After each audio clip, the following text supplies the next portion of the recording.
2017 ഫെബ്രുവരി 17 തൃശ്ശൂർ നഗരത്തിൽ നിന്ന് എറണാകുളത്തേക്കുള്ള യാത്രാമധ്യേ കേരളത്തിലെ മാത്രമല്ല തെന്നിന്ത്യൻ സിനിമയിലെ തന്നെ ഒരു പ്രശസ്തയായ നടി ആക്രമിക്കപ്പെടുന്നു. നടി ലൈംഗികമായി പീഡിപ്പിക്കപ്പെടുകയും ആക്രമണ ദൃശ്യങ്ങൾ മൊബൈൽ ഫോണിൽ പകർത്തപ്പെടുകയും ചെയ്തു. നടി ആക്രമിക്കപ്പെട്ട സംഭവത്തിൽ മലയാള സിനിമയിലെ പ്രശസ്തനായ നടൻ ദിലീപ് ആദ്യം മുതൽക്ക് തന്നെ സംശയത്തിന്റെ നിഴലിൽ നിൽക്കുകയും ഒടുവിൽ പോലീസ് അറസ്റ്റ് ചെയ്യുകയും 85 ദിവസം റിമാൻഡിൽ കഴിയുകയും പിന്നീട് ജാമ്യം നേടുകയും ചെയ്തു. നടിയെ ആക്രമിക്കുവാൻ വാടക ഗുണ്ടകളെ ഏർപ്പെടുത്തിയെന്നും ഇതിൽ ലൈംഗിക അതിക്രമം ഉൾപ്പെടെ അതീവ ഗുരുതരമായ കുറ്റങ്ങൾ ദിലീപ് ചെയ്തെന്നുമാണ് പ്രോസിക്യൂഷൻ വാദിക്കുന്നത്. My thoughts and yours YouTube ചാനലിന്റെ പുതിയ വീഡിയോയിലേക്ക് നിങ്ങൾക്ക് എല്ലാവർക്കും സ്വാഗതം. അതുപോലെ വീഡിയോ ഇഷ്ടപ്പെടുകയാണെങ്കിൽ തീർച്ചയായും ലൈക്കും ഷെയറും തന്ന് സപ്പോർട്ട് ചെയ്യുക. ചാനൽ ഇതുവരെ സബ്സ്ക്രൈബ് ചെയ്യാത്തവരാണെങ്കിൽ തീർച്ചയായും ചാനൽ സബ്സ്ക്രൈബ് ചെയ്യുക. സംഭവം നടന്നതിങ്ങനെ: തൃശ്ശൂരിൽ നിന്ന് എറണാകുളത്തേക്കുള്ള യാത്രാമധ്യയാണ് നടി ആക്രമിക്കപ്പെട്ടത്. നടി സഞ്ചരിച്ചിരുന്ന ടെമ്പോ ട്രാവലർ ഓടിച്ചിരുന്നത് മാർട്ടിൻ എന്നു പേരുള്ള ഒരു ഡ്രൈവറായിരുന്നു. 2017 ഫെബ്രുവരി 17 കേസിന് ആസ്പദമായ പ്രധാന സംഭവങ്ങൾ അരങ്ങേറുന്നത്. നടി സഞ്ചരിച്ചിരുന്ന വാഹനത്തിനു പിന്നിൽ വാൻ ഇടിപ്പിക്കുകയായിരുന്നു ഗുണ്ടകൾ ആക്രമണത്തിന് തുടക്കം കുറിച്ചത്. പൾസർ സുനി എന്ന ക്രിമിനൽ ഉൾപ്പെടെയുള്ള അക്രമി സംഘം നടിയുമായി കാറിൽ 1 മണിക്കൂറിലധികം നഗരത്തിലൂടെ കറങ്ങിയിരുന്നു. ഇതിനിടെ അവർ നടിയെ ക്രൂരമായി പീഡിപ്പിക്കുകയും ദൃശ്യങ്ങൾ മൊബൈൽ ഫോണിൽ പകർത്തുകയും ശേഷം വാഹനം ഉപേക്ഷിച്ച് കടന്നു കളയുകയും ചെയ്തു. സംഭവം നടന്നതിന് ശേഷം നടി ആദ്യം അഭയം തേടിയത് സംവിധായകൻ ലാലിൻ്റെ ഭവനത്തിലായിരുന്നു. താമസിയാതെ സ്ഥലം MLA കൂടിയായ PT തോമസ് കൂടി സ്ഥലത്തെത്തിയതോടെ കാര്യങ്ങൾ തുറന്നു പറയാൻ ധൈര്യപ്പെട്ട പെൺകുട്ടി പോലീസിൽ വിവരമറിയിക്കാൻ സന്നദ്ധയാവുകയും അതനുസരിച്ച് കേസ് രജിസ്റ്റർ ചെയ്യുകയും ഉണ്ടായി. ഈ കേസിലെ 1-ാം പ്രതിയായ പൾസർ സുനിയെ പോലീസ് നാടകീയമായി ആലുവ ജുഡീഷ്യൽ കോടതിയിൽ കീഴടങ്ങാനെത്തിയപ്പോൾ പിടികൂടിയിരുന്നു. മുമ്പ് നടൻ മുകേഷ് ഉൾപ്പെടെയുള്ള സിനിമാ താരങ്ങളുടെ ഡ്രൈവർ ജോലി ചെയ്തിരുന്ന ഇയാൾ നേരത്തെ തന്നെ ക്രിമിനൽ പശ്ചാത്തലം ഉള്ളയാളായിരുന്നു. ആക്രമിക്കപ്പെട്ടാലും അശ്ലീല ദൃശ്യങ്ങൾ പകർത്തിയാലും നടി അത് പുറം ലോകത്തെ അറിയിക്കില്ലെന്നായിരുന്നു കൊട്ടേഷൻ നൽകിയവർ പൾസർ സുനിക്ക് നൽകിയിരുന്ന ധൈര്യമെങ്കിലും അവരുടെ പ്രതീക്ഷകൾക്ക് വിരുദ്ധമായി സംഭവത്തെക്കുറിച്ച് പരാതി നൽകുവാൻ പീഡനത്തിനെതിരായ പെൺകുട്ടി തയ്യാറായി. നടിയെ ആക്രമിച്ച കേസിൽ അറസ്റ്റിലായവരിൽ പൾസർ എന്ന അപരനാമത്തിൽ അറിയപ്പെടുന്ന സുനി, ഡ്രൈവർ കൊരട്ടി സ്വദേശി മാർട്ടിൻ, തിരുവല്ല സ്വദേശി പ്രദീപ്, വിജീഷ്, മണികണ്ഠൻ, വടിവാൾ സലീം, ചാർലി, മേസ്തിരി സുനിൽ, വിഷ്ണു എന്നിവരായിരുന്നു. ഈ കേസിൽ ആകെ 14 പ്രതികളാണുള്ളത്. മലയാള സിനിമയിലെ പ്രശസ്ത നടനായിരുന്ന ദിലീപ് പ്രതിപട്ടികയിൽ 8-ാം സ്ഥാനത്താണുള്ളത്. ദിലീപിന് ഈ പീഡനത്തിൽ പങ്കുണ്ടാകാമെന്ന് ഈ സംഭവം നടന്ന് ദിവസങ്ങൾക്കുള്ളിൽ തന്നെ പ്രചരിച്ചിരുന്നു. ഈ പെൺകുട്ടിയോട് മുൻ വിരോധമുണ്ടായിരുന്ന ഇയാൾ അവളോട് പകവീട്ടിയതായിരിക്കാമെന്നായിരുന്നു പുറത്തുവന്ന വാർത്തകൾ. ആദ്യഘട്ടത്തിൽ പൾസർ സുനി യാതൊരു സൂചനകളും നൽകിയിരുന്നില്ല. പണത്തിനു വേണ്ടിയുള്ള ഒരു തട്ടിക്കൊണ്ടുപോകലും ദൃശ്യങ്ങൾ പകർത്തലും എന്നായിരുന്നു അയാളുടെ ആദ്യ മൊഴികൾ. എന്നാൽ മൊഴികളിലെ വൈരുദ്ധ്യങ്ങൾ പല സംശയങ്ങൾക്കും ഇടയാക്കി. നടന്റെ പേര് ഉയർന്നപ്പോൾ തന്നെ അയാളും ബന്ധപ്പെട്ട വ്യക്തികളും ഇത് വ്യാജമാണെന്ന് വ്യക്തമാക്കുകയുണ്ടായി. ആരോപിതനായ നടൻ ദിലീപ് പ്രതിയായ സുനിയെ ഏകദേശം 3-ലേറെ തവണ ബന്ധപ്പെട്ടിരുന്നു എന്ന സൂചന ആദ്യം തന്നെ പോലീസിന് ലഭിച്ചിരുന്നു. കേസിൽ പിന്നീടുണ്ടായ വഴിത്തിരിവുകളും നടനെതിരെയുള്ള കുരുക്ക് മുറുകുന്നതിന് കാരണമായി. പൾസർ സുനി എന്ന ക്രിമിനൽ പശ്ചാത്തലമുള്ള വ്യക്തി തന്റെ മൊബൈലിൽ പകർത്തിയ നടിയുടെ ദൃശ്യങ്ങൾ സംബന്ധിച്ച് പോലീസ് വിശദമായ അന്വേഷണം നടത്തുകയും ഈ അന്വേഷണം പോലീസിന് നടനിലേക്ക് എത്തുന്നതിനുള്ള സഹായമാവുകയും ചെയ്തു. ക്രൂരമായ പീഡനം പകർത്തിയ ദൃശ്യങ്ങൾ നടന് ലഭിച്ച വഴി വിശദമായ അന്വേഷണങ്ങളിലൂടെ പോലീസ് മനസ്സിലാക്കിയിരുന്നു. പീഡനത്തിന് ശേഷം പ്രതി ആദ്യം കോയമ്പത്തൂർ നഗരത്തിലേക്ക് കടന്നിരുന്നു. ദൃശ്യങ്ങൾ പോലീസ് വീണ്ടെടുത്തിരുന്നു. എന്നാൽ ദൃശ്യങ്ങൾ പകർത്താൻ ഉപയോഗിച്ച മൊബൈൽ ദുരൂഹമായി അപ്രത്യക്ഷമായിരുന്നു. ഇത് കൊച്ചിയിലെ ഗോശ്രീ പാലത്തിൽ നിന്ന് കായലിലേക്ക് എറിഞ്ഞു കളഞ്ഞുവെന്ന് പ്രതി മൊഴി നൽകിയതനുസരിച്ച് പ്രദേശം പോലീസ് അരിച്ചു പൊറുക്കിയെങ്കിലും ഇത് കണ്ടെത്തുവാൻ സാധിച്ചില്ല. പോലീസ് ഉദ്യോഗസ്ഥനായ അനീഷ്, പ്രതി സുനിയുടെ അകമ്പടി പോലീസുകാരനായ ഇയാളുടെ ഫോണിൽ നിന്ന് ഈ നടനെ വിളിച്ചിരുന്നുവെന്നത് തെളിയിക്കപ്പെട്ടു. സുനിയുടെ സഹതടവുകാരൻ വിപിൻ ലാൽ കേസിലെ മാപ്പുസാക്ഷികളാണ്. നടൻ ഉൾപ്പെടെയുള്ള ആദ്യ 8 പ്രതികളുടെ പേരിൽ കൂട്ടബലാത്സംഗ കുറ്റമാണ് ചുമത്തപ്പെട്ടിരിക്കുന്നത്. 8 മുതൽ 12 വരെയുള്ള പ്രതികൾക്കുമേൽ ഗൂഢാലോചന കുറ്റം ചുമത്തപ്പെട്ടു. ഇതിൽ 1 മുതൽ 7 വരെ പ്രതികൾ അക്രമത്തിൽ നേരിട്ട് പങ്കെടുത്തവരാണ്. 375 പേജുള്ള കുറ്റപത്രത്തിൽ 385 സാക്ഷികൾ, 12 രഹസ്യമൊഴികൾ എന്നിവ ഉൾപ്പെട്ടിരിക്കുന്നു. ഈ കേസിൽ പ്രതികളായി പ്രതീഷ് ചാക്കോ, രാജു ജോസഫ് എന്നിങ്ങനെ 2 അഭിഭാഷകരുണ്ട്. നടന്റെ മുൻ ഭാര്യയെയും സിനിമാ രംഗത്തെ മറ്റു പ്രമുഖരെയും സാക്ഷിപ്പട്ടികയിൽ ഉൾപ്പെടുത്തിയിരുന്നു. ഈ കേസ് രജിസ്റ്റർ ചെയ്ത് 90 ദിവസത്തിനുള്ളിൽ തന്നെ സംഭവത്തിൽ കുറ്റപത്രം സമർപ്പിക്കപ്പെട്ടു. ഈ സംഭവത്തിൽ ഗൂഢാലോചനയുണ്ടെന്ന ആരോപണം ആദ്യം ഉയർത്തിയവരിൽ ഒരാൾ മഞ്ജു വാര്യറായിരുന്നു. ഇക്കാര്യത്തിൽ ആദ്യകാലത്തെ കടുത്ത നിലപാടുകാരിയായിരുന്നു അവർ. കേസിന്റെ അന്വേഷണം ദിലീപ് എന്ന നടനിൽ എത്തിയ സാഹചര്യത്തിൽ ഒട്ടേറെ അട്ടിമറി ശ്രമങ്ങളും നടന്നിരുന്നു. മലയാള സിനിമയിൽ നിന്നുള്ള മറ്റു ചില വ്യക്തികളായിരുന്നു ഇതിനു പിന്നിൽ ചരടുവലികൾ നടത്തിയത് എന്നായിരുന്നു വാർത്തകൾ. കേസിൽ പൾസറിനു വേണ്ടി വാദിച്ചത് ഒരു സുപ്രസിദ്ധ അഭിഭാഷകനായിരുന്നു.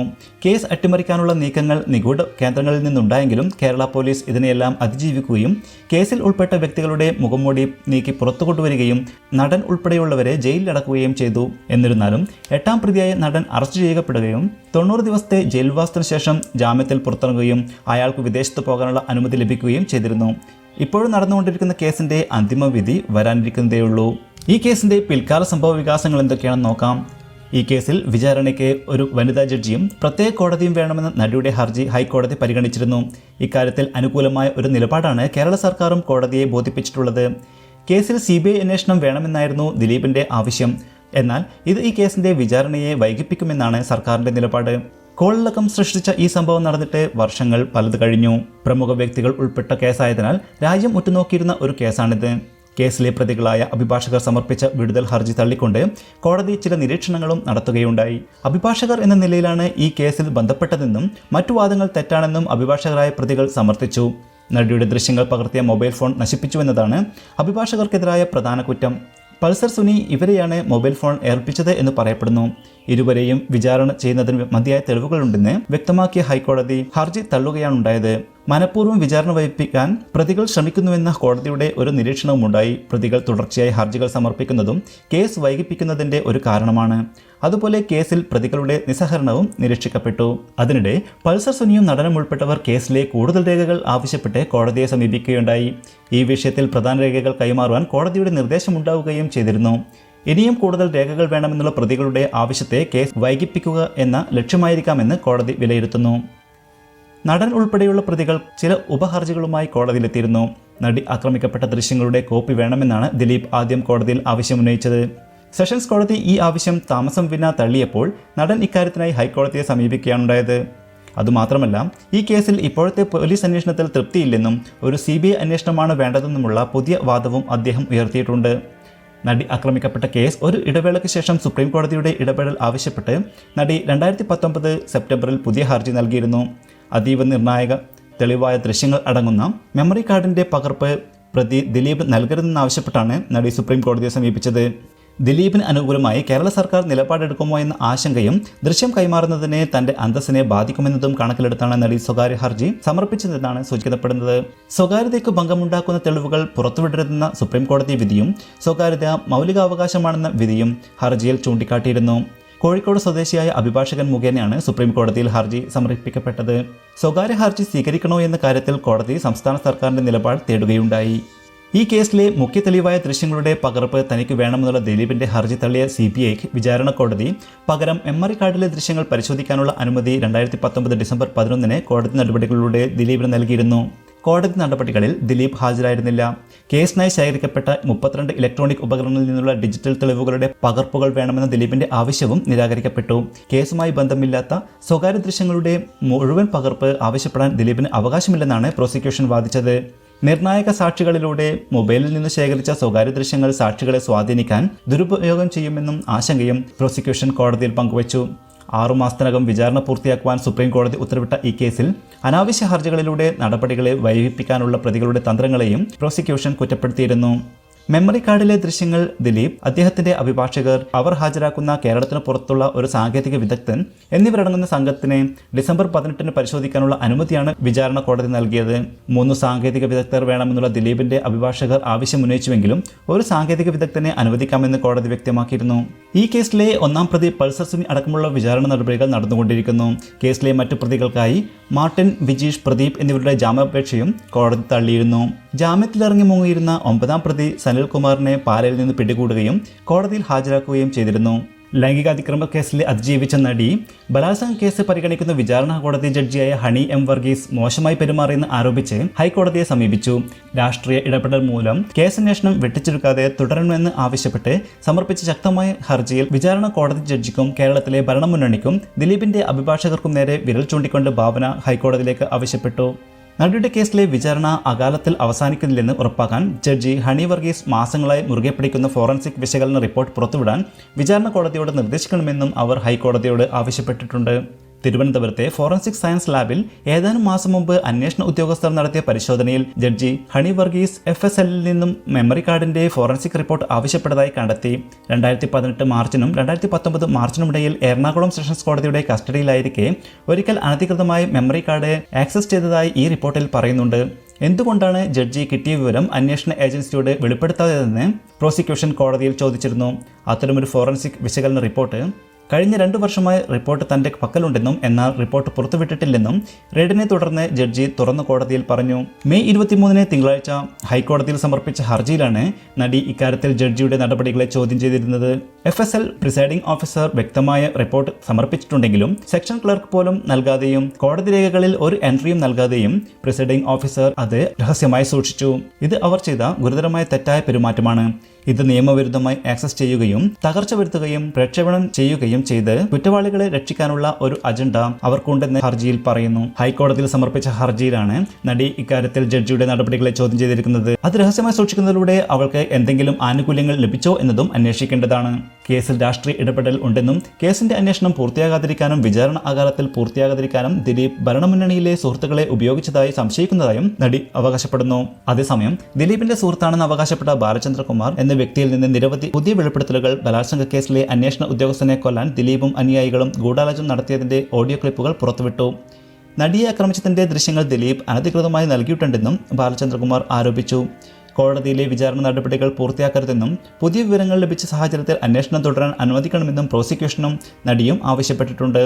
ആദ്യഘട്ടത്തിൽ ഇരയുടെ കാരണത്തിന് പിന്തുണ നൽകുകയും പിന്നീട് പോലീസ് ഉദ്യോഗസ്ഥരെ കൊണ്ട് ഈ കേസിൽ നീതിപൂർവമായ അന്വേഷണം അനുവദിക്കുകയും രാഷ്ട്രീയമായി അന്വേഷണത്തിന്റെ ക്രെഡിറ്റ് ഏറ്റെടുക്കുകയും ചെയ്ത കേരള സർക്കാർ പിന്നോട്ടു പോയത് വേദനാജനകമാണ്. കേസിൽ സ്വതന്ത്രവും നീതിയുക്തവും സമ്പൂർണ്ണമായ അന്വേഷണം നടത്താനുള്ള ഭരണഘടനാപരമായ നിയമപരമായ പ്രതിബദ്ധതയിൽ നിന്ന് നേരിട്ടും ബന്ധപ്പെട്ട സ്രോതസ്സുകൾ മുഖേനയും ഏറെ സ്വാധീനമുള്ള 8ാം പ്രതിയായ ശ്രീ ഗോപാലകൃഷ്ണൻ എന്ന ദിലീപ് ഭരണമുന്നണിയിലെ ചില രാഷ്ട്രീയക്കാരെ നിയമവിരുദ്ധമായി സ്വാധീനിക്കുകയും ഈ കേസിന്റെ തുടർ അന്വേഷണത്തിൽ ഇടപെടുകയും അക്കാലത്തിൽ അവസാനിപ്പിക്കാൻ ശ്രമിക്കുകയും ചെയ്തതായി ഹർജിക്കാരൻ ബോധ്യപ്പെടുത്തുന്നു. കോടതി നിശ്ചയിച്ച സമയപരിധി നീട്ടണമെന്ന ഹർജിയുമായി പ്രോസിക്യൂഷൻ ബഹുമാനപ്പെട്ട കോടതിയെ സമീപിച്ചിട്ടുണ്ടെങ്കിലും പ്രോസിക്യൂഷനും അന്വേഷണ ഏജൻസിക്കും രാഷ്ട്രീയ ഉന്നതരുടെ ഭീഷണി ഇപ്പോൾ അവസാനിക്കുമെന്ന് വിശ്വസനീയമായി മനസ്സിലാക്കാം. പാതി വഴിയിൽ അന്വേഷണം പൂർത്തിയാക്കി അന്തിമ റിപ്പോർട്ട് പാതി വേവിച്ച രീതിയിൽ ഫയൽ ചെയ്യുക, കേസിലെ തെളിവ് നശിപ്പിക്കൽ, സാക്ഷികളെ പരിശീലിപ്പിക്കൽ തുടങ്ങിയ കുറ്റാരോപിതമായ ദിലീപിന്റെ അഭിഭാഷകർ ഭരണമുന്നണിയിലെ രാഷ്ട്രീയക്കാരുമായി സ്വാധീനമുള്ളതിനാൽ ശരിയായ രീതിയിലുള്ള അന്വേഷണം നടക്കുന്നില്ലെന്ന് നടി ആരോപിച്ചു. മലയാളത്തിലെ ഏറ്റവും പ്രിയങ്കരിയായ യുവനടിമാരിൽ ഒരാളാണ് ഭാവന. കഴിഞ്ഞ കുറേ വർഷമായി നിരവധി അഭിമുഖങ്ങൾ നൽകിയിട്ടും മാഗസിൻ കവറുകളിലും പരസ്യങ്ങളിലും പ്രത്യക്ഷപ്പെട്ടെങ്കിലും 2017 ഫെബ്രുവരി മുതൽ തന്നെ പിന്തുടരുന്ന ഒരു ക്രൂരമായ സംഭവത്തെക്കുറിച്ച് സംസാരിക്കാൻ അവർക്ക് കഴിഞ്ഞിരുന്നില്ല. ആക്രമിക്കപ്പെട്ട കേസിൽ അതിജീവിച്ചെങ്കിലും മാധ്യമ റിപ്പോർട്ടുകളിൽ ഇതുമായി ബന്ധപ്പെട്ട തന്റെ പേരും മുഖവും വരുന്നത് ഒഴിവാക്കാനാണ് ഭാവന ഇതുവരെ തീരുമാനിച്ചിരുന്നത്. എന്നിരുന്നാലും ജനുവരിയിൽ ഒരു ഇൻസ്റ്റാഗ്രാം പോസ്റ്റിലൂടെ അവർ തന്നെ ഇതു സംബന്ധിച്ച സൂചനകൾ ആദ്യം നൽകി. കുറച്ചു മാസങ്ങൾക്ക് മുൻപ് മാധ്യമങ്ങളുടെ മൗനം വെടിയാൻ അവർ തീരുമാനിച്ചു. ദ ന്യൂസ് മിനിറ്റിന് നൽകിയ അഭിമുഖത്തിൽ താൻ ഐഡന്റിറ്റി വെളിപ്പെടുത്താനുള്ള കാരണം എന്തെന്ന് ഭാവന വ്യക്തമാക്കി. 2017 മുതൽ എന്തുകൊണ്ടാണ് താൻ മലയാളം സിനിമകൾ ചെയ്യാത്തതെന്നും തനിക്കുള്ള പിന്തുണ എവിടെ നിന്നൊക്കെ ലഭിച്ചു എന്നും അവർ അഭിമുഖത്തിൽ വ്യക്തമാക്കി. ഭാവനയുടെ വാക്കുകൾ ശ്രദ്ധിക്കാം. അത് ആസൂത്രിതമായ പ്രതികരണമായിരുന്നില്ല. വിചാരണ ആരംഭിച്ചപ്പോൾ ഇതൊരു ഇൻ ക്യാമറ വിചാരണ ആണെന്ന് എനിക്കറിയാമായിരുന്നു. എനിക്ക് എന്തിനെക്കുറിച്ചാണ് സംസാരിക്കേണ്ടതെന്ന് ഉറപ്പില്ല. എന്നാൽ 2021 ഡിസംബറിൽ ഒരാൾ ചില വെളിപ്പെടുത്തലുമായി രംഗത്തെത്തി. മിണ്ടരുത് എന്ന് വർഷങ്ങളായി എന്നോട് പറഞ്ഞിരുന്ന പലരും ഉണ്ടായിരുന്നു. എന്നിരുന്നാലും ഞാൻ ഭയപ്പെട്ടു. ചില കാര്യങ്ങൾക്കെതിരെ ശബ്ദമുയർത്തുന്നത് എൻ്റെ കേസിന് തടസ്സമാകുമോ എന്ന് എനിക്കറിയില്ല. എന്നാൽ ഈ മനുഷ്യൻ പുറത്തു വന്നപ്പോൾ വീണ്ടും ജനപിന്തുണയുടെ കുത്തൊഴുക്കുണ്ടായി. ഒരുപക്ഷെ പലരും കരുതിയിരിക്കാം ഈ കേസ് അവസാനിച്ചു, ഈ കേസ് തന്ത്രപരമായി ഒത്തുതീർപ്പാക്കിയെന്ന്. ഡിസംബർ മുതൽ ആളുകളിൽ നിന്ന് വളരെയധികം പിന്തുണയും സ്നേഹവും ലഭിച്ചു. ഞാൻ എത്ര നന്ദിയുള്ളവളാണെന്ന് എല്ലാവരും പറയേണ്ടത് പ്രധാനമാണെന്ന് ഞാൻ തീരുമാനിച്ചു. അതുകൊണ്ടാണ് എല്ലാ പിന്തുണക്കുമുള്ള എൻ്റെ പ്രതികരണമായി ഞാൻ ആ ഇൻസ്റ്റഗ്രാം പോസ്റ്റ് ഇടുന്നത്. അഭിമുഖവും പ്ലാൻ ചെയ്തതല്ല. വനിതാ ദിനത്തിൽ സംസാരിക്കാൻ ബർഗാദത്ത് എന്നെ സമീപിച്ചു. എനിക്ക് എന്തും പറയാമെന്ന് അവർ പറഞ്ഞു. പക്ഷേ എൻ്റെ യാത്രയെക്കുറിച്ച് മാത്രം പറഞ്ഞാൽ മതിയെന്ന് ഞാൻ ഉറപ്പിച്ചു. ഇത് സമയമാണെന്ന് എനിക്ക് തോന്നി. മിക്ക ആളുകൾക്കും ഞാൻ കടന്നു പോകുന്നത് ശരിക്കും ഉൾക്കൊള്ളാൻ കഴിയില്ല. ആളുകൾ എൻ്റെ സന്തോഷകരമായ അഭിമുഖങ്ങൾ മാത്രമേ കാണൂ. അവർ സോഷ്യൽ മീഡിയയിൽ എൻ്റെ സന്തോഷകരമായ പോസ്റ്റുകൾ കാണുന്നു. പക്ഷേ അത് എൻ്റെ ജീവിതമല്ല. ഞാൻ ഒരുപാട് കഷ്ടപ്പെട്ടു. ഇത് എൻ്റെ കുടുംബത്തിനും സുഹൃത്തുക്കൾക്കും അറിയാം. എൻ്റെ വികാരങ്ങൾ അത്ര എളുപ്പത്തിൽ പരസ്യമായി പ്രകടിപ്പിക്കാൻ കഴിയുന്ന ആളല്ല ഞാൻ. അതുകൊണ്ടാണ് എനിക്ക് എൻ്റെ യാത്ര പങ്കിടണമെന്ന് തോന്നിയത്. അത് എളുപ്പമാകില്ലെന്ന് എനിക്കറിയാമായിരുന്നു, പക്ഷേ എനിക്ക് അത് ചെയ്യേണ്ടി വന്നു. ഒരാൾ കോടതിയിൽ പോകുമ്പോൾ ഒരു വ്യക്തി തൻ്റെ സത്യം പറയാമെന്നും അത് അവസാനിക്കുമെന്നും പ്രതീക്ഷിക്കുന്നു. പക്ഷേ സംഭവിച്ചത് ഞാൻ ഒട്ടും പ്രതീക്ഷിച്ചതല്ല. പല ചോദ്യങ്ങളിലൂടെയും പ്രത്യക്ഷമായും പരോക്ഷമായും ഞാൻ കടന്നുപോയി. അവർ അവരുടെ ജോലി ചെയ്യുന്നുണ്ടെന്ന് എനിക്ക് ഉറപ്പുണ്ട്, പക്ഷേ എൻ്റെ നിരപരാധിത്വം തെളിയിക്കാനുള്ള ബാധ്യത എനിക്കുണ്ട്. എന്തുകൊണ്ടാണ് എന്നോട് ഇത് ചോദിക്കുന്നത് എന്ന് ചിന്തിച്ച് ഞാൻ ബുദ്ധിമുട്ടി. ഞാൻ എന്തിന് വിശദീകരിക്കണം? കോടതിയിൽ മാത്രമല്ല, പുറത്തും ആളുകൾ ചോദിക്കുന്നത് എന്തിനാണ് ഞാൻ ആ സമയത്ത് പുറത്തിറങ്ങിയത്. എൻ്റെ മനസ്സിൽ ഞാൻ അവരോട് ഒരു മറു ചോദ്യം ചോദിക്കും. രാവിലെ 10 മണിക്ക് പുറത്തിറങ്ങുന്ന ഒരു സ്ത്രീ ആക്രമിക്കപ്പെടുന്നില്ലെന്ന് നിങ്ങൾ കരുതുന്നുണ്ടോ? സംഘടിതവും അസംഘടിതവുമായ സോഷ്യൽ മീഡിയ ആക്രമണം നടന്നു. എനിക്കിപ്പോൾ അതിൽ വളരെ വ്യക്തതയുണ്ട്. എല്ലാവരോടും ക്രൂരമായി പെരുമാറുന്ന ഒരു വിഭാഗം ആളുകളുണ്ട്. അമിതാഭ് ബച്ചൻ, ടെണ്ടുൽക്കർ, ധോണി തുടങ്ങിയ ജനപ്രിയ സെലിബ്രിറ്റികൾ പോലും അധിക്ഷേപിക്കപ്പെടുന്നുവെന്ന് ഞാൻ എന്നോട് തന്നെ പറഞ്ഞുകൊണ്ടിരിക്കുന്നു. അതിനാൽ ഇത് എന്നെക്കുറിച്ചല്ല. അത്തരത്തിലുള്ള ഒരാൾക്കെതിരെ അധിക്ഷേപകരമായ സന്ദേശത്തിന് ഞാൻ കേസ് കൊടുത്തിട്ടുണ്ട്. അവരുടെ മാനസികാവസ്ഥ എനിക്ക് മനസ്സിലാകുന്നില്ല. അത് വ്യക്തിപരമായി എടുക്കാതിരിക്കാൻ ഞാൻ ശ്രമിക്കുന്നു. പലതവണ നിരാശ തോന്നിയിട്ടുണ്ട്. കേരളത്തിലെ ചില TV ചാനലുകളും മാധ്യമ സ്ഥാപനങ്ങളും പോലും എന്നെ പ്രതിസ്ഥാനത്ത് ചിത്രീകരിച്ച് വേദനിപ്പിച്ചിട്ടുണ്ട്. മറ്റൊരു വ്യക്തിയുടെ കഷ്ടപ്പാടുകളിൽ സന്തോഷം കണ്ടെത്താനായിരിക്കും അവരുടെ ശ്രമം. പോസിറ്റിവിറ്റിയിൽ എന്നെ പിന്തുണക്കുന്ന ആളുകളിൽ ശ്രദ്ധ കേന്ദ്രീകരിക്കാൻ ഞാൻ ആഗ്രഹിക്കുന്നു. 2017 ശേഷം മലയാള സിനിമയിൽ നിന്ന് വിട്ടുനിൽക്കാൻ ഞാൻ ആഗ്രഹിച്ചിരുന്നു. എന്നാൽ എൻ്റെ സഹപ്രവർത്തകരും സുഹൃത്തുക്കളും പലരും എന്നെ പ്രോത്സാഹിപ്പിച്ചു.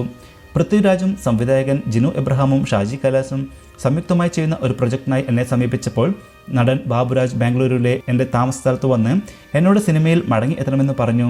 അനൂപ് മേനോൻ ബാംഗ്ലൂരിൽ തൻ്റെ സിനിമയുടെ ചിത്രീകരണം വാഗ്ദാനം ചെയ്തു. അതിനാൽ എനിക്ക് അതിൻ്റെ ഭാഗമാകാം. ആഷിഖ് അബു എനിക്ക് 2 പ്രൊജക്റ്റുകൾ വാഗ്ദാനം ചെയ്തു. ഞാൻ മലയാള സിനിമയിലേക്ക് തിരിച്ചു വരണമെന്ന് പറഞ്ഞു. എന്തുകൊണ്ടാണ് ഞാൻ അകന്നു നിൽക്കുന്നതെന്ന് നടൻ നന്ദു എന്നോട് നിരന്തരം ചോദിച്ചു. സംവിധായകൻ ജീൻ പോൾ ലാലും എനിക്ക് വേണ്ടി ഒരു ഫീമെയിൽ ഓറിയൻറ്റ് സ്ക്രിപ്റ്റ് ഉണ്ടെന്ന് സംവിധായകൻ ഭദ്രനും ഹരിഹരനും എന്നോട് പറഞ്ഞു. അത് ഏറ്റെടുക്കാൻ എന്നെ വളരെയധികം നിർബന്ധിച്ചു.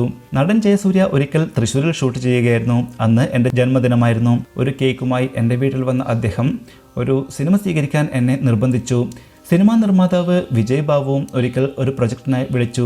ഞാൻ വായിക്കേണ്ട ഒരു കഥയുണ്ടെന്ന് നടൻ മധുപാൽ 3 മാസമായി എന്നോട് പറയുന്നു. എന്തുകൊണ്ടാണ് ഞാൻ മാറി നിൽക്കാൻ ആഗ്രഹിക്കുന്നതെന്ന് എനിക്കറിയില്ല. എനിക്ക് ആ വികാരം നിർവചിക്കാനോ കൃത്യമായി സൂചിപ്പിക്കാനോ കഴിയില്ല. ബാംഗ്ലൂരിൽ സമാധാനപരമായ ജീവിതം നയിക്കുന്ന ഞാൻ കേരളത്തിൽ നിന്ന് അകന്നു പോയതായി എനിക്ക് തോന്നി. സെറ്റിലേക്ക് തിരികെ പോകുമ്പോൾ അത് പുതിയ ചർച്ചകൾക്ക് തുടക്കമിടുമെന്നാണ് എനിക്ക് തോന്നിയേക്കാം. സംഭവത്തിന് ശേഷം ഇൻഡസ്ട്രിയിലുള്ളവർ ഒത്തുചേർന്ന് കൊച്ചിയിൽ ആ പരിപാടി നടത്തിയപ്പോൾ ആ സമയത്ത് എല്ലാവരോടും ഞാൻ നന്ദിയുള്ളവളായിരുന്നു. എന്നാൽ താമസിയാതെ ആളുകൾ അവരുടെ നിലപാട് മാറ്റുന്നത് ഞാൻ കണ്ടു തുടങ്ങി. സത്യം പറയാമെന്ന് പറഞ്ഞവർ തിരിച്ചുപോയി. ആരുടെയും നേരെ വിരൽ ചൂണ്ടാൻ ഞാൻ ആഗ്രഹിക്കുന്നില്ല. എല്ലാ ദിവസവും രാവിലെ എനിക്ക് എഴുന്നേറ്റ് ആരാണ് എന്നെ പിന്തുണക്കുന്നതെന്നും ആരാണ് പിന്തുണയ്ക്കാത്തതെന്നും ചിന്തിക്കാൻ കഴിയില്ല. ഇത് അവർ നടത്തുന്ന വ്യക്തിഗത തിരഞ്ഞെടുപ്പുകളാണ്. സിനിമ മേഖല മുഴുവൻ എനിക്കൊപ്പം നിൽക്കുമെന്ന് കരുതിയാണ് പരാതി നൽകാതിരുന്നത്. മലയാള സിനിമയിലേക്ക് തിരിച്ചു വരുന്നത് അത്ര എളുപ്പമായിരുന്നില്ല. തുടക്കത്തിൽ എനിക്ക് ശരിയായ മാനസികാവസ്ഥയിലായിരുന്നില്ല. ഒന്നും സംഭവിച്ചിട്ടില്ലെന്ന മട്ടിൽ ഇവിടെ ജോലി തുടരാൻ കഴിയില്ല. സിനിമയിലെ സ്ത്രീ സുഹൃത്തുക്കൾ എനിക്ക് അത്യന്താപേക്ഷിതമാണ്. ഞാൻ മിക്കവാറും എല്ലാ ദിവസവും സംസാരിക്കുന്ന ആളുകളുമുണ്ട്. ഒപ്പം പലപ്പോഴും എൻ്റെ അടുത്ത് വരുന്നവരുമുണ്ട്. ഗീതു മോഹൻദാസ്, സംയുക്ത വർമ്മ, മഞ്ജു വാര്യർ, രമ്യ നമ്പീശൻ, സയനോര ഫിലിപ്പ്, മൃദുല മുരളി, ശില്പ ബാല, ഷഫ്ന എന്നിവരോട് ഞാൻ ദിവസവും സംസാരിക്കുന്നവരാണ്. രേവതി, മേക്കപ്പ് ആർട്ടിസ്റ്റുകളായ മഞ്ജു രഞ്ജിമാർ, ജീന എന്നിവരെ പോലെ എനിക്ക് സുഖമാണോ എന്ന് ചോദിക്കുകയും അവർ എനിക്ക് വേണ്ടി പ്രാർത്ഥിക്കുന്നുണ്ടെന്ന് പറയുകയും ചെയ്യുന്ന മറ്റു പലരും ഉണ്ട്. ഡബ്ബിംഗ് ആർട്ടിസ്റ്റ് ഭാഗ്യലക്ഷ്മി എനിക്ക് നിരുപാധികമായ സ്നേഹവും പിന്തുണവും നൽകുന്ന ഒരാളാണ്. ഒരു അമ്മയോ സഹോദരിയോ ചെയ്യുന്നത് പോലെ അവർ എനിക്ക് വേണ്ടി ഒന്നിലധികം സ്ഥലങ്ങളിൽ സംസാരിച്ചു. പിന്നെ വിമൻ ഇൻ സിനിമ കളക്റ്റീവ് ഉണ്ട്. അവർ എന്നോടൊപ്പം നിന്നു. എനിക്ക് പിന്തുണ വാഗ്ദാനം ചെയ്തതിനാൽ ഈ സ്ത്രീകളിൽ പലരും അവസരങ്ങൾ നഷ്ടപ്പെടുത്തുന്നത് വേദനാജനകമാണ്. അഞ്ജലി മേനോനും ദീദി ദാമോദരും മറ്റുള്ളവരും പിന്തുണയുടെ തൂണുകളായിരുന്നു. മിയ, നവ്യ നായർ, പാർവതി, പത്മപ്രിയ, റിമ, അനുമോൾ, കവിത നായർ, കൃഷ്ണപ്രഭ, ആര്യ, കനീസ് കുസൃതി തുടങ്ങി സഹപ്രവർത്തകരെല്ലാം എനിക്കൊപ്പം നിന്നവരാണ്. സ്ത്രീ സൗഹൃദങ്ങളെക്കുറിച്ചാണ് ചോദ്യമെങ്കിലും പിന്തുണയ്ക്കുന്നതിനെക്കുറിച്ചാണ് ഞാൻ ഏറെ നന്ദിയോടെ ഓർക്കുന്നത്. അന്തരിച്ച മുൻ പാർലമെന്റ് അംഗം PT തോമസ് ആണ് എനിക്ക് എന്താണ് സംഭവിച്ചതെന്ന് ആദ്യം അറിയിച്ച ആളുകളിൽ ഒരാളാണ് അദ്ദേഹം. ഞാൻ നീതിക്ക് വേണ്ടി പോരാടണമെന്ന് അദ്ദേഹം തുടക്കം മുതൽ വ്യക്തമാക്കിയിരുന്നു. എല്ലാ പ്രയാസകരമായ ഘട്ടങ്ങളിലും സത്യം വിജയിക്കുമെന്ന് അദ്ദേഹം എന്നോട് പറഞ്ഞുകൊണ്ടിരുന്നു. എൻ്റെ അടുത്ത സുഹൃത്ത് ഷനിയും എനിക്ക് പ്രചോദനം നൽകിയ സന്ദേശങ്ങൾ അയക്കാൻ എപ്പോഴും സമയം കണ്ടെത്തുന്ന Filmfare editor Jithesh Pillai, Asif Ali, Kunchacko Boban, Tovino, Supriya Prithviraj, Lissy Priyadarshan എന്നിവരെല്ലാം എന്നോടൊപ്പം ഉണ്ടായിരുന്നു. സൂര്യ കൃഷ്ണമൂർത്തി സാർ എന്നെ വിളിച്ച് ധൈര്യം കൈവിടരുത് എന്ന് പറയുകയും പോരാടാൻ എന്നെ പ്രേരിപ്പിക്കുകയും ചെയ്തു. എനിക്ക് വളരെ നീണ്ട ഒരു ലിസ്റ്റ് നൽകാൻ കഴിയും, പക്ഷേ തീർച്ചയായും എനിക്ക് ഒരു അഭിമുഖത്തിൽ അത് ചെയ്യാൻ കഴിയില്ല. അതിജീവിക്കുന്ന ഓരോ വ്യക്തിക്കും ചുറ്റുമുള്ളവരുടെ പിന്തുണയുടെ ശബ്ദങ്ങൾ നിർണായകമാണ് എന്നതാണ് എൻ്റെ ഒരേയൊരു കാര്യം. എൻ്റെ ഭർത്താവിൻ്റെയും കുടുംബത്തിൻ്റെയും സുഹൃത്തുക്കളുടെയും നിരവധി സഹപ്രവർത്തകരുടെയും പിന്തുണയില്ലാതെ പോരാടുന്നത് സങ്കല്പിക്കാൻ പോലും കഴിയില്ല. അതില്ലാതെ ധൈര്യം ഉണ്ടാകുമായിരുന്നു എന്ന് എനിക്കറിയില്ല. ഞാൻ വളരെ ദുഃഖിതയായിരിക്കുമ്പോൾ സങ്കടപ്പെടരുതെന്ന് എന്നോട് പറയുന്ന ഒരു കൂട്ടം ആളുകൾ എനിക്ക് ചുറ്റും ഉണ്ടെന്നതിൽ ഞാൻ നന്ദിയുള്ളവളാണ്. ഞാൻ തെറ്റുകാരിയല്ല, ഞാൻ തെറ്റിദ്ധരിക്കപ്പെട്ടുവെന്നത് അവർ എന്നെ ഓർമ്മിപ്പിക്കുന്നു. നിരാകരിക്കുന്നവർ അല്ലെങ്കിൽ നെഗറ്റീവ് ആളുകൾ വെറും 2 അല്ലെങ്കിൽ 3% മാത്രമാണ്. ബാക്കിയുള്ളവർ എന്നെ സ്നേഹിക്കുന്നവരാണ്. കൂടാതെ എനിക്ക് ചുറ്റും അദൃശ്യമായ ഒരു മതിലുണ്ട്. എല്ലാ ദിവസവും കേസിന് പിറകെ പോകാൻ ഞാൻ ആഗ്രഹിക്കുന്നില്ല. അതിനപ്പുറം എനിക്ക് കുടുംബവും തൊഴിൽ ജീവിതവുമുണ്ട്. വിചാരണ കൈകാര്യം ചെയ്യേണ്ടത് എൻ്റെ ചുമതല മാത്രമാണെന്ന് ഞാൻ മനസ്സിലാക്കുന്നു. എന്നാൽ ഞാൻ ജോലി ചെയ്യുന്ന ദിവസങ്ങളിൽ ഞാൻ അതിൽ ശ്രദ്ധ കേന്ദ്രീകരിക്കേണ്ടതുണ്ട്. വിചാരണയുമായി ബന്ധപ്പെട്ട കാര്യങ്ങൾ അയക്കരുതെന്ന് ചിലരോട് പറയേണ്ടി വന്നിട്ടുണ്ട്. അവർ എൻ്റെ ഏറ്റവും നല്ല താല്പര്യം ഹൃദയത്തിൽ സൂക്ഷിക്കുന്നുവെന്ന് എനിക്കറിയാം. എന്നാൽ 365 ദിവസവും 24 മണിക്കൂറും ഓരോ അപ്ഡേറ്റും പരിശോധിക്കുന്നത് എനിക്ക് വളരെ ബുദ്ധിമുട്ടാണ്. അതുകൊണ്ട് എൻ്റെ സുഹൃത്തുക്കളും കുടുംബാംഗങ്ങളും എനിക്ക് ചുറ്റും ഈ മതിൽ ഉണ്ടായിരിക്കേണ്ടതിൻ്റെ ആവശ്യകത മനസ്സിലാക്കുന്നു. ഞാൻ കാര്യങ്ങളിൽ നിന്ന് അകന്നു നിൽക്കണം. അവർ ആ ഇടത്തെ ബഹുമാനിക്കുന്നു. പലരും കോടതിയിൽ മൊഴിമാറ്റി കേസ് അട്ടിമറിക്കാൻ പലതും ചെയ്തു. എങ്കിലും എനിക്ക് നീതി ലഭിക്കുമെന്ന ശുഭാപ്തി വിശ്വാസമുണ്ട്. വിചാരണ തുടങ്ങുന്നതിന് മുന്നേ എന്നെ തന്നെ കുറ്റപ്പെടുത്തുന്ന പ്രവണത എനിക്കുണ്ടായിരുന്നു. എന്നാൽ ഒരിക്കൽ ഞാൻ കോടതിയിൽ പോവുകയും എല്ലാ കാര്യങ്ങളും വളരെ സുതാര്യമായി പറയുകയും ചെയ്തപ്പോൾ ഒന്നിനും ഞാൻ കുറ്റക്കാരിയല്ല എന്ന ശക്തമായ തിരിച്ചറിവ് എനിക്കുണ്ടായി. ഭാവനയുടെ കേസ് ഇപ്പോഴും നടന്നുകൊണ്ടിരിക്കുന്നു. സത്യാവസ്ഥ എന്താണെന്നറിയാൻ കേരളത്തിലെയും ഇന്ത്യയിലെയും മുഴുവൻ ജനങ്ങളും ആഗ്രഹിക്കുന്നുണ്ട്. എത്രയും പെട്ടെന്ന് തന്നെ ഭാവനയ്ക്ക് നീതി ലഭിക്കുമെന്ന് നമുക്ക് കരുതാം. അതിനായി പ്രാർത്ഥിക്കാം.